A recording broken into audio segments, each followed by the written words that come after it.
नमस्कार, मैं हूं अंकुर और आप देख रहे हैं सत्य हिंदी। सत्य हिंदी के न्यूज़ बुलेटिन्स को आपका लगातार प्यार मिल रहा है, भरपूर प्यार मिल रहा है, इसके लिए आपका बहुत शुक्रिया। और इसी के साथ अगर आप सत्य हिंदी के ऐप को भी डाउनलोड कर लेंगे तो आपको सत्य हिंदी के सारे कार्यक्रम, सारी खबरें एक जगह पर मिल जाएंगी और आपको ज़्यादा इधर से उधर जाने की ज़रूरत नहीं पड़ेगी। तो अब देख लेते हैं अब तक की खबरें। अग्निपथ योजना को लेकर चल रहे विवाद के बीच प्रधानमंत्री नरेंद्र मोदी मंगलवार को तीनों सेनाओं, थल सेना, नौसेना और वायुसेना के प्रमुखों से मुलाकात करेंगे। तीनों रक्षा सेवाओं ने नई सैन्य योजना के तहत अग्निवीरों की भर्ती शुरू करने के लिए पहले ही अधिसूचना जारी कर दी है। सेना की ओर से जारी नोटिफिकेशन के मुताबिक अगले महीने से आवेदकों का ऑनलाइन रजिस्ट्रेशन शुरू हो जाएगा। सेना ने कहा कि अग्निवीरों का भारतीय सेना में एक अलग रैंक होगी जो कि किसी भी अन्य मौजूदा रैंक से अलग होगी। अग्निपथ योजना के तहत सेना की कुल 83 भर्ती रैलियां अगस्त, सितंबर और अक्टूबर में पूरी होंगी। बता दें, अग्निपथ का जबरदस्त विरोध हो रहा है। वहीं उत्तर प्रदेश, बिहार सहित तमाम राज्यों में हुई हिंसा की घटनाओं के बाद गिरफ्तारियां जोरों पर हैं। बिहार में अब तक 145 एफआईआर दर्ज हो चुकी हैं और 800 से अधिक प्रदर्शनकारियों को गिरफ्तार किया जा चुका है।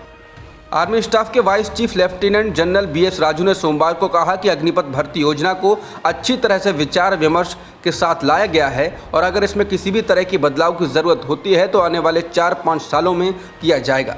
द इंडियन एक्सप्रेस से बातचीत में उन्होंने कहा कि अग्निपथ स्कीम एक पायलट प्रोजेक्ट है। इस योजना से सशस्त्र बलों में भर्ती में एक बड़े बदलाव का प्रतीक है और सभी को इस बदलाव में ढलने की ज़रूरत है।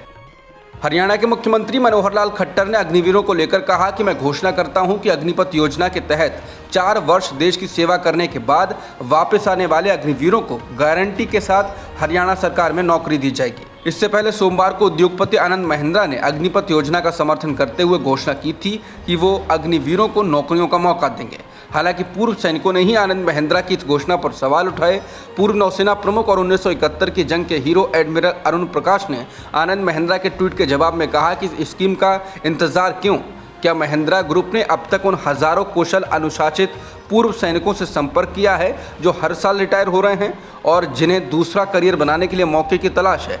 आपके ग्रुप से ऐसे आंकड़े मिलना अच्छा होगा। अग्निपथ योजना के खिलाफ कई राज्यों में हुई हिंसा के लिए कोचिंग सेंटरों को जिम्मेदार ठहराया गया है। इसी सिलसिले में बिहार में गुरु रहमान के ठिकानों और कोचिंग सेंटरों पर छापे मारे गए। पटना पुलिस ने गुरु रहमान को फरार बताया है। गुरु रहमान पर अग्निपथ योजना के खिलाफ युवाओं को हिंसक आंदोलन के लिए उकसाने का आरोप है।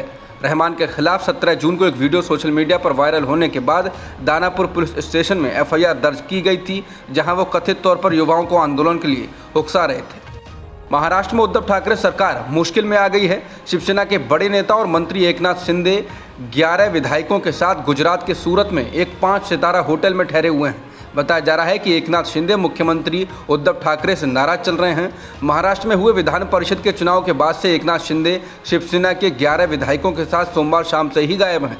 शिवसेना के सूत्रों के हवाले से पता चला है कि मुख्यमंत्री उद्धव ठाकरे ने सोमवार देर रात को एकनाथ शिंदे से संपर्क करने की कोशिश की थी, लेकिन उनका फ़ोन नॉट रीचेबल मिला। इसके बाद विधान परिषद के चुनाव में शिवसेना में हुई क्रॉस वोटिंग ने मुख्यमंत्री उद्धव ठाकरे की मुश्किल को और बढ़ा दिया।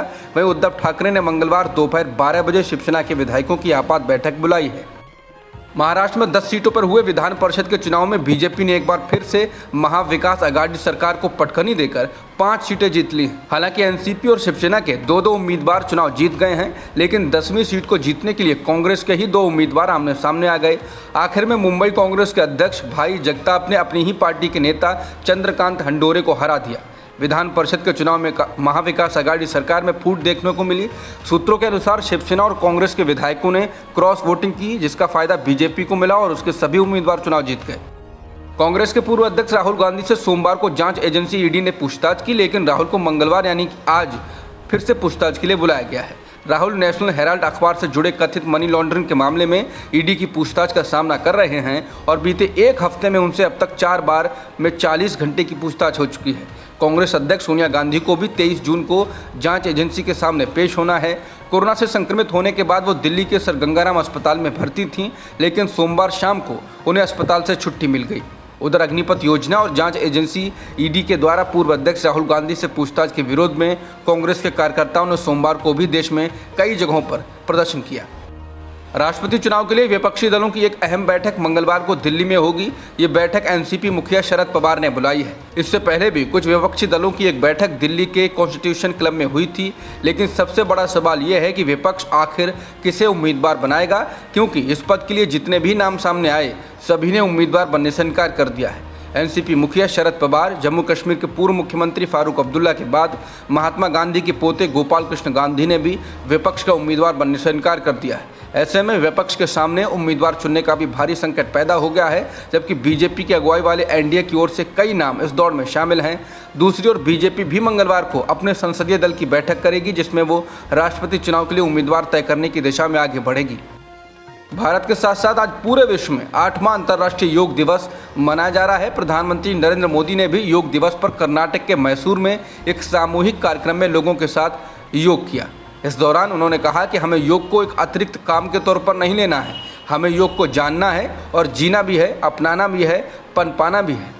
जब हम योग को जीने लगेंगे तब योग दिवस हमारे लिए योग करने का नहीं, बल्कि अपने स्वास्थ्य, सुख और शांति का जश्न मनाने का माध्यम बन जाएगा। योग मानव मात्र को निरोग जीवन का विश्वास दे रहा है। अब तक की खबरों में इतना ही। बाकी खबरों के लिए आप बने रह सकते हैं सत्यहिंदी.com के साथ।